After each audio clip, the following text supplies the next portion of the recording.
Hey friends, and welcome to this week's edition of Roaming Taste Videos. This week we are making a passionfruit cheesecake, specifically a no-bake passionfruit cheesecake. Though fall is often known for the apples and the pumpkins, passion fruit is actually such a delight at this time of year, and I'm not really sure why it's not a much more popular fruit. I love this cake because it's super easy. It's actually more of a small batch cheesecake, so it's perfect to serve a smaller crowd, but everyone still gets a piece that will satisfy them. I would love to know if you give this a go, so add a comment below, tag me on Instagram at Roaming Taste, and subscribe for more videos like this. If you do make this video, I would so appreciate you leaving a review at the link in the caption below so that more people can find this recipe. The sugar is separated out because we will be halving it later for the recipe. Before we begin, we want to place greaseproof paper into our loaf tin, and then we want to set that aside ready. First, we want to place the melted butter into our crushed biscuits. Now, I use digestive biscuits. In America, you'd probably use graham crackers. Anything that's kind of like a wholemeal base works really well here because it offsets the tart sweetness of the passion fruit syrup in this cheesecake, and usually that's the go-to base for cheesecakes anyway. But if you have plain vanilla or milk biscuits on hand, they would also work really well here too. We stir those together, and then I absolutely recommend having an offset spatula for this. It really helps us attain that nice, even and flat and pressed. We want this to be really well pressed because there is no baking, pressed base. As you can see here, we just want to be really methodical, so I recommend working from the inside out. Then you can kind of see how even it is, how even that base is, and you can also help smooth it. Do not rush this. I absolutely recommend just taking your time. Set that aside, and then we want to get to our beautiful passion fruit, which we will be turning into a syrup. This not only helps, there's the sugar for that syrup, and then we want to place the passion fruit. Oh, I just love them so much. This syrup helps not only sweeten them up and add almost, what we're really doing is we're creating a passion fruit concentrate.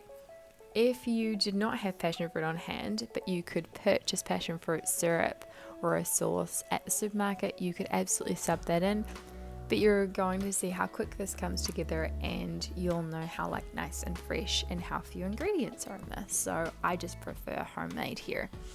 So we just have 2 passion fruit that we're just gonna completely use all of the fruit, all of that delicious fruity filling, and especially all of a little bit of water, because that will absolutely cook down. We want to place that on a medium heat until it's really simmering. The longer we simmer, the thicker the syrup will become. So I recommend only simmering it for about a minute. You'll know what to look for. You'll want the sugar to be completely dissolved, which won't take long because this is such a small amount. And by the time it's simmering, that also means that all the sugars in the passion fruit are really thickening up and coming together. One of the best things about passion fruit that can't be conveyed here is how incredible they smell, so enjoy making this beautiful syrup. We then place that lovely syrup into a separate container or cup or dish because it will continue to thicken and we don't want any residual heat to affect it, and we can set it aside because now we're getting to our cream cheese. We want to whip our room temperature cream cheese for approximately a minute, just to make sure that it's really truly smooth. Cream cheese can be a bit lumpy, and if we didn't do this, if we didn't thoroughly aerate it, when we add the sugar in, the sugar wouldn't fully dissolve and mix through the cream cheese. So we're basically doing a little bit of work here to make a better cheesecake. And this is quite an essential step. You don't need a hand mixer, you could just mix it with you could literally just mix it with a whisk by hand. If you don't have one on hand, this is a great recipe for those who don't have like fancy ingredients but want to make something that seems baked, like a no-bake cheesecake. Once we've done that thorough aerating of our cream cheese, we want to add in half of our sugar. We add in our sugar in stages because we don't want to overwhelm the cream cheese, even though we don't actually have much sugar in this recipe. We want to really let that sugar get dissolved and thoroughly mixed through that cream cheese filling.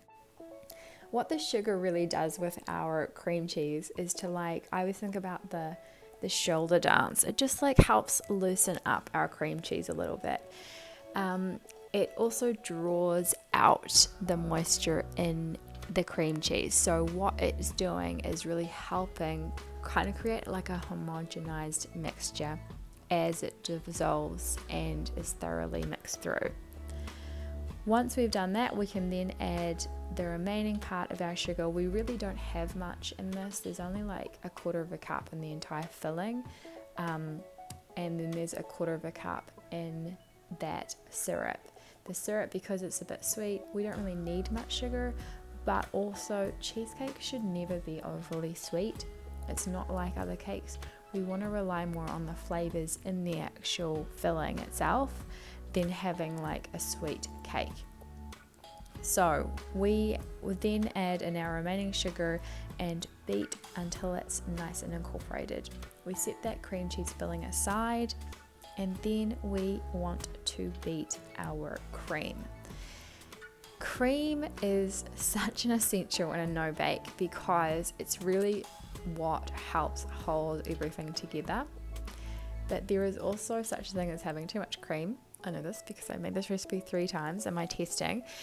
And what having too much cream would do is just turn it into like a thick cream cake as opposed to a cream cheesecake.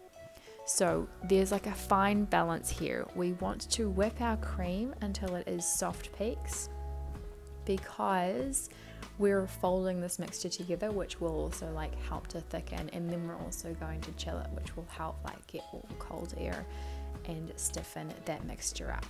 So we want to fold the cream cheese and the cream together, and we don't want to rush this. We want to just be methodical, like when we were pressing our base together. Just work at it, don't be too rushed.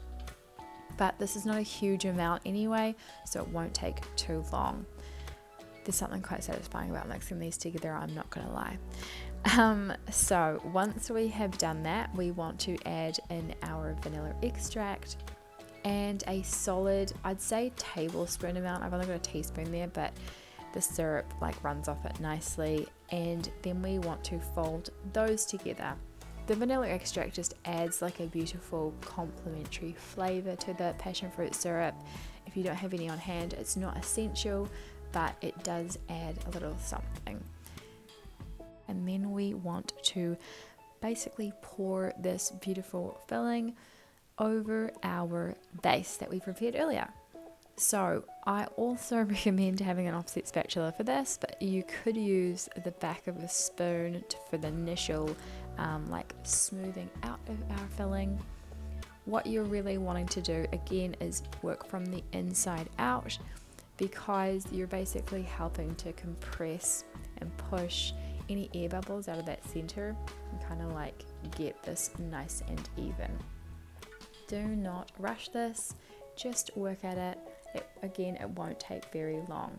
Now, the last of our syrup, this is really where you can have your own freedom. I chose to do like a swirly effect and use a skewer to kind of form a marble effect on the top of my cheesecake because that's what I wanted to do. But what you could do is basically pour your syrup over the top and let it set. Or you could also create a gelatin topping for your passion fruit cheesecake. That would take a little bit more effort. I've definitely not gone to the hassle here. I prefer to do this one because this is like nice and rustic and comes together really quickly, and it still looks really cool and it will impress guests. Once we've finished our lovely swirlies, we want to place it in the fridge for at least 5 hours, or preferably overnight. Once we remove it, we want to take it nicely out of the tin. It should slide out. Probably you want to do it a bit better than I did it there. And this is another reason why we don't want to trim off that excess greaseproof paper. And then we are ready to slice and serve this cheesecake, preferably with one of your favorite hot beverages. But I honestly hope you enjoy this, friends.